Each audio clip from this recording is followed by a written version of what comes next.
We've been looking at force and motion in two directions, two dimensions simultaneously, and you guys are having some problems with this. And I understand that there's some confusion and maybe some struggles going on with that, and I want to clear that up today. Okay. First we started with two-dimensional force, and now we're looking at two-dimensional motion. We're putting it all together. Okay. There are just a couple things you have to keep in mind when you're working in two dimensions. One, x, which is the horizontal direction, is independent of y, the vertical direction. The only thing that's the same in both of them is time. Okay? Now, the other thing you have to pay attention to when you're working problems like this is you have to know when does the problem start and when does the problem end and what happens in between. Okay? So one of the things that we're going to look at is finding the beginning of the problem, finding the end of the problem, and how we can justify these beginnings and endings. Okay, the classic example. Okay, we're going to go in one dimension. We're just going to talk about dropping a ball. Okay, and of course we know that in order for an object's motion to change, for it to have a changing velocity, for it to accelerate, a force must act. That's Newton's second law. Newton's second law says net force equals mass times acceleration. Okay. If there is no force, then there is no acceleration and the motion will remain constant. So when I pick up this eraser and I let it fall, there's a force acting on it. Okay? And that force is gravity. Okay? The force due to gravity acting on an object is called weight. So let's consider just that. We have an object. It's above the ground. Okay, I don't know, a distance of about y meters. Okay? It doesn't even matter how many meters it is. It's just a distance y. Okay? This object is going to fall. Now let's talk about the starting and ending part of this problem. Does the problem start when it's in my hand? Well, sort of, but does it start when I'm holding it? No. Okay? The beginning of this problem is not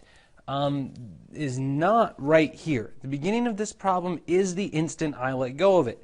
Now, what's the difference? Well, right here, this thing's not accelerating, it's not moving, there's nothing changing about it. Okay? As soon as I let go, its initial velocity is still 0, okay, but now it gets a chance to accelerate. Because when I'm holding it, when I'm holding this thing, there are two forces acting on it. There's the force due to gravity, but there's also the force that I'm applying. Okay? And those two forces cancel. So there's no net force acting on the eraser. But as soon as I let go, this force goes away.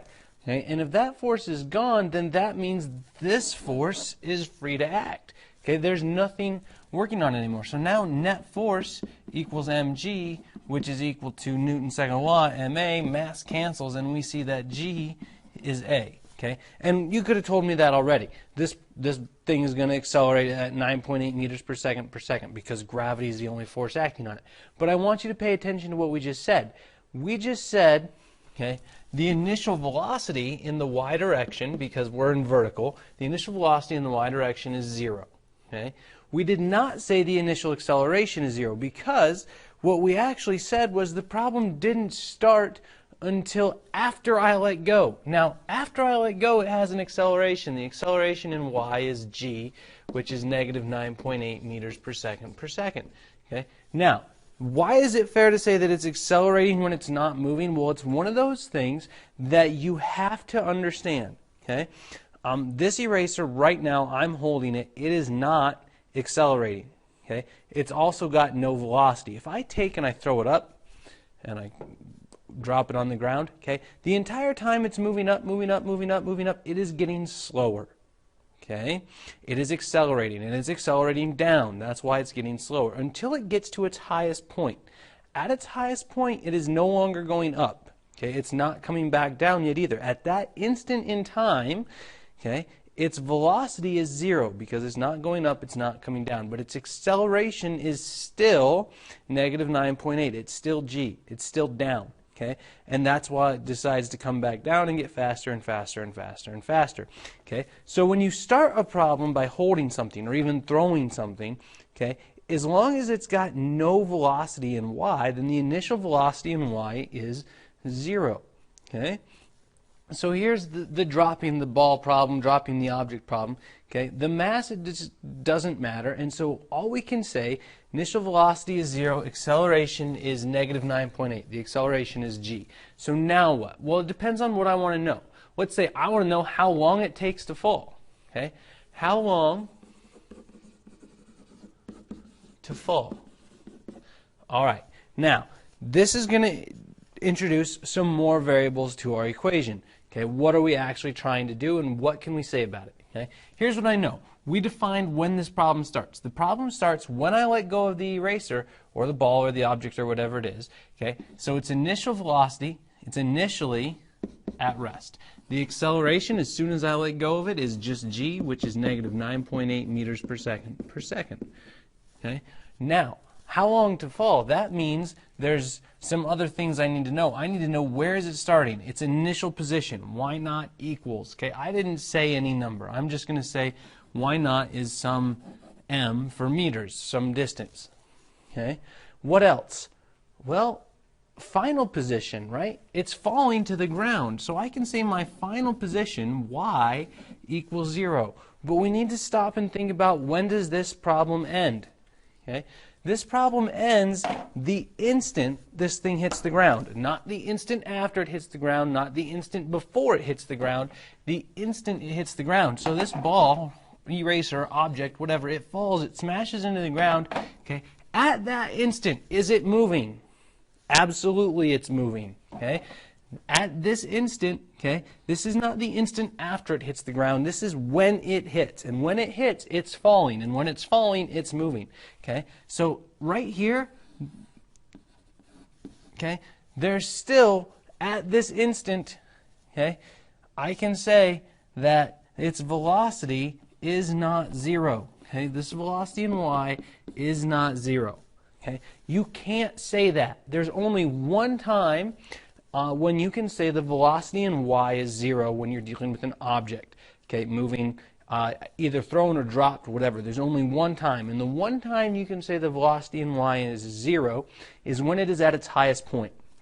Okay, now, after this problem's over, after this thing falls, after it hits the ground, yes, then it comes to a stop. Okay? Then the net forces are going to rebalance because the ground is going to hold it and gravity is going to pull it down, and then the acceleration will be 0 and its velocity will be 0 and it's going to be done moving. Okay? But that's after this problem's over. Okay? The instant it hits the ground, its velocity is not 0. The instant it hits the ground, it's moving. Okay? You don't believe me? Drop something on your foot. Okay? It is moving when it hits your foot, and it comes to a rest over a distance. Okay? It squishes your toe. It hurts, okay, because it's moving when it hits. All right, so you cannot say the final velocity is 0. It doesn't work. The only time final velocity is 0 is when the object is at its highest point. Okay, so this is what I know. I know an initial velocity. I know an acceleration. I know an initial position, even though I didn't give you a number. Okay, its initial position is m, whatever height that is. Its final position is 0, and I cannot say this. Cannot say that the final velocity in, okay, that only leaves us with one equation. That leaves us with y equals 1/2 at squared plus v naught t plus y naught. Okay, this is the second kinematic equation. Now I want to point some things out. Okay, this is in terms of y. Okay, this is the y position, which means it depends only on acceleration in y and only on velocity in y. So these are v naught in y. This is acceleration in y. Okay? It's not an x. You can't mix variables. Okay? If we're talking in the vertical direction, then everything has to be in the vertical direction. If we're talking in the horizontal direction, then everything has to be in the horizontal direction. Okay? So, if I want to know how long it takes this thing to fall, I just plug in what I know. I know the final position is 0. I know the acceleration in the y direction is entirely due to gravity, so this is 1/2 times negative 9.8 t squared. Plus v naught t. Well, initial velocity in the y direction, because I released it, okay, from rest, its initial velocity is 0, and its initial position, whatever it is, okay, m, I said, is right there. Okay, now, 1/2 negative 9.8, this becomes negative 4.9 t squared plus, well, 0t is 0 plus m okay, equals 0. And so then you want t, and so you're going to subtract over m, divide by negative 4.9. That's t squared. The negatives cancel, square root both sides, and you get t equals the square root of m over 4.9. Okay? And so you can find the time it takes to fall. Now, that problem is simple because it's all straightforward, right? We just dropped something. That's not the first time we've seen that. Well, let's change it up. Okay? Let's go in two directions. Okay? First, I said that we were going to drop an object. Now let's say instead of dropping it, now I'm going to throw it. Okay? I'm going to throw it to the right. So I'm going to give it an initial velocity in x. I'm going to throw it strictly horizontal. Okay? So instead of dropping the eraser like this, I throw it like this. It's moving horizontal when I let go of it. Okay? So just like before, there's a couple things I can say about this problem. But if it's going to be moving horizontally, I now have two directions to deal with. And when there's two directions to deal with, you have to keep them separate. You have to keep them entirely separate. When you work one of these problems, I expect to see x listed in one column and y listed in another. Okay? So let's say I throw this thing from 2 meters up. So I'm going to actually give you a height, 2 meters up, and I give it an initial velocity of 5 meters per second, and I want to know where does it hit? Where does it land? What's its final position? Okay? So I need to know a whole bunch of stuff. Okay? I know that this thing is not going to go straight. Okay?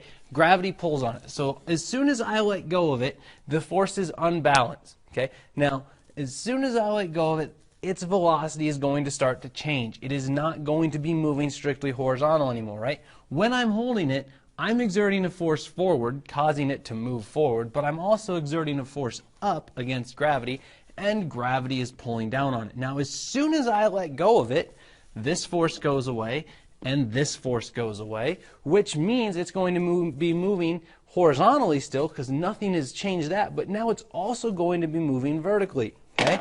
So I'm going to have a horizontal, and I'm going to have a vertical column, and they have to be separate. Okay? So, initial velocity, v naught in x. Okay? This is different than v naught in y. Okay? I threw the ball or the eraser or the object or whatever it is, I threw it horizontally, which means I threw it forward. Okay? I gave it an initial velocity of 5 meters per second. While I was throwing it, I was holding it against gravity. Okay? It was not falling yet. Okay? 0 meters per second. So this problem starts the instant it leaves my hand. And the instant it leaves my hand, it had that velocity. It was strictly horizontal. The instant after it leaves my hand, it's going to have some downward velocity because the instant it leaves my hand, it's accelerating. Okay? V naught x. Acceleration in x. Remember, accelerations are caused by forces. As soon as I let go, there are no forces acting on that object, which means there is no acceleration in x. Okay? However, there is an acceleration in y because this force, this is still here. That's gravity. It's always there. Okay? You always have to account for gravity. So the acceleration in y is g, which is negative 9.8 meters per second per second. Okay? Starting position. Again, this is different for both directions. It started in the x direction from this point. I'm going to call it 0. So x naught equals 0 meters. However, it didn't start on the ground. Okay? It started up here at 2 meters high. Okay, so its initial position in y is 2 meters. It's different because it's in different dimensions, different directions, different starting points. Okay? All right, so now I've got initial velocity in x, acceleration in x, initial position in x, initial position, acceleration, velocity in y. What do I know about final things? Well, again, I can't say the final velocity in x is 0. Yes, when it hits the ground, it's going to eventually skid and come to a stop. I'm not interested in it after it hits the ground. Okay? I'm interested in it the instant it hits. The instant it hits, it is still moving at 5 meters per second. The acceleration is 0. The final velocity in x is 5 meters per second. Okay? It's not changing. The final velocity in y, I don't know what that is. Okay? Because it's accelerating the entire time it's falling, I need to know how long it falls in order to figure out how fast it's going. Okay? But I do know it's not 0. The velocity is 0 only in one instance in the y direction, and that instance is when the object is at its highest point. Since I threw it horizontally, it doesn't go up first, it starts to fall as soon as I let go of it. So its initial velocity is 0, okay, because it's at its highest point at the beginning of this problem. So I don't know the final velocity in y, I do know the final velocity in x. I also know one more piece of information. Okay? What I want to know is where it lands. But I know half of that. Okay, I don't know where it lands in x. I do know where it lands in y. It lands on the ground in y, right? It started 2 meters up, but it's going to end on the ground at 0 meters. So the problem is not asking how fast is it going when it hits the ground. The problem is asking how far does it go before it hits the ground. Okay, and so I'm really just interested in the horizontal direction, but you'll notice my final velocity, my initial velocity are the same.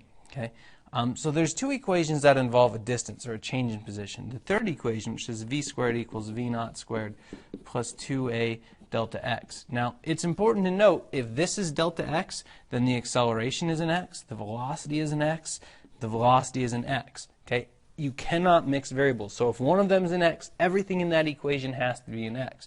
Well, my initial velocity is 5, so 5 squared. My final velocity is 5 squared, plus 2 times 0 times delta x. This doesn't help me at all. What I'm going to end up with is 25 equals 25 plus 0, which is true, but doesn't help me get delta x. Okay? So the third equation doesn't help me.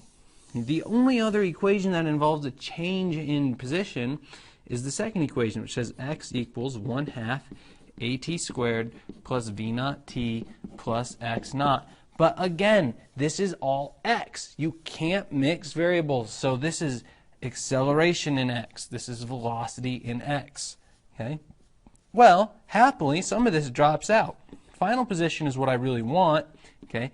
Acceleration in x is 0. It's not 9.8. Okay? 9.8 is the acceleration due to gravity. It's pulling it down. Okay? But in x, it's 0, so this first term is 0. V naught t, I do know that. Okay? V naught in x is 5 meters per second. T, I do not know. X naught is 0. Okay, that lets me say that the final position of this thing is just its velocity times time. Distance equals rate times time. We know that. The issue is I don't have time. What determines how long this thing is in the air? Okay? If there was no gravity, it would go forever. Okay? There is gravity. It's going to fall. It's going to hit the ground. So the thing that really determines how long the projectile stays in the air is how long it takes to fall. Okay? But that's a completely separate part of this problem. Okay? Now it's a vertical problem. Now you go to that side, now you go to the vertical direction, and you can figure out how long it takes to fall. And you're going to use exactly the same equation, except you're using it in y. So now you have y equals 1/2 at squared plus v naught t plus y naught. But this is v naught in y. This is acceleration in y. They're different in y and x. Okay? Final position you know is 0. 1/2 at squared is negative 4.9 t squared plus v naught t. Well, that was 0 plus y naught, I said 2 meters, plus 2. Okay? Now, that's 2 is going to subtract over. You're going to get negative 4.9. You're going to take the square root of that, and that's t. Okay? And if you do that, okay, 2 divided by 4.9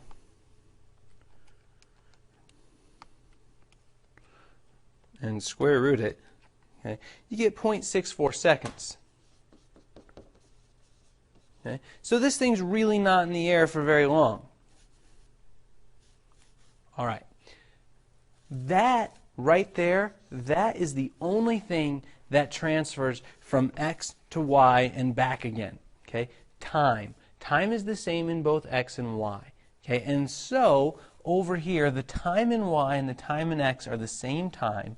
I can use that time and put it right here. So I have x equals 0.64 times 5. Okay? So 3.2 meters. This thing goes 3.2 meters in the time it takes to fall to the ground. Okay? So it lands 3.2 meters from where it starts. That is the power of separating your variables. Okay, I have several of you who keep putting the acceleration due to gravity in the x direction. Don't do that. Gravity doesn't pull forward. Gravity pulls down. You have to separate x and y. You have to. Okay? Now, the only way to make this problem is a little bit more challenging is to say, well, let's throw the ball up before we throw it forwards, or throw it up while we throw it forwards, or throw it down. So give it some initial velocity in y that isn't 0. Okay? So if I have somebody standing on top of a building, okay, and they throw a ball or a water balloon or something, okay, they give it an initial velocity, but they don't throw it forward, they throw it up and forward. Okay? That means here's your initial velocity. You'll notice that's not in x or y. That's in x and y, because x is forward, y is up. Okay, there's my positive directions. My initial velocity has 2 components.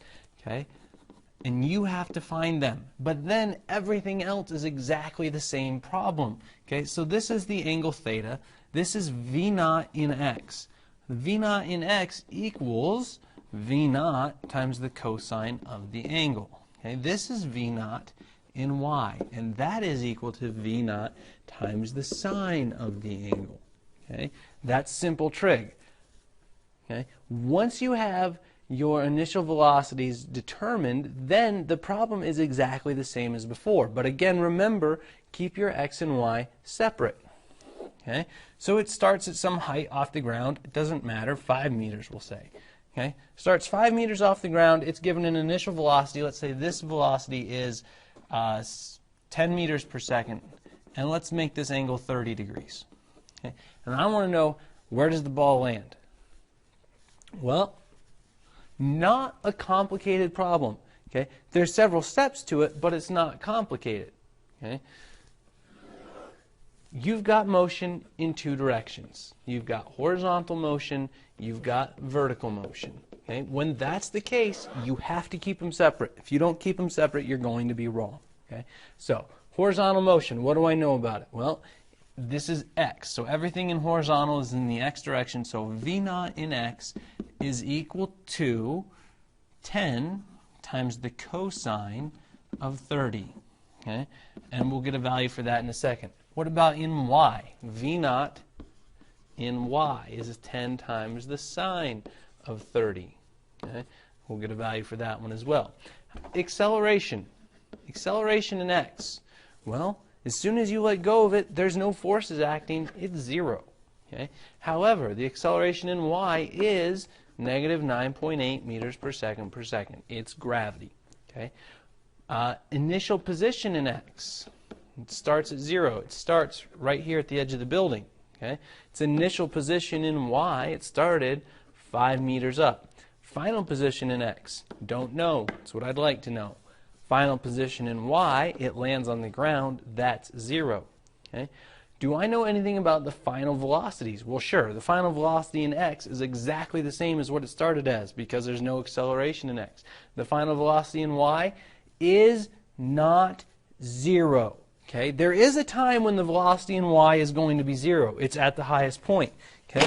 If we were to take a look at the path of this thing, it's going to go up and it's going to come back down. Right there, at its highest point, it's not going up, it's not coming down. Okay? Its velocity in y is 0. But you'll notice that is not a final velocity. It's not on the ground. This problem isn't over. Okay? So the only time the velocity in y is 0 is when the object is actually at its highest point. Okay, so I'm not even going to write that. Okay, I'm not going to say v in y direction is 0, because it's not. Okay, it is falling down when it hits the ground. Okay, so this is exactly the same problem I had as before. Okay, so I need time over here. Time in y is time in x, so I can use it over here. Okay, so 10 sine 30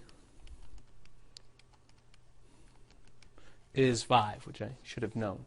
Okay, 10 cosine 30 for the x direction is 8.66. Okay, those two values have separated my initial velocity into their x and y components, and now I'm good to go. Now I'm just working the same problem I was working before. Okay, so I need a time.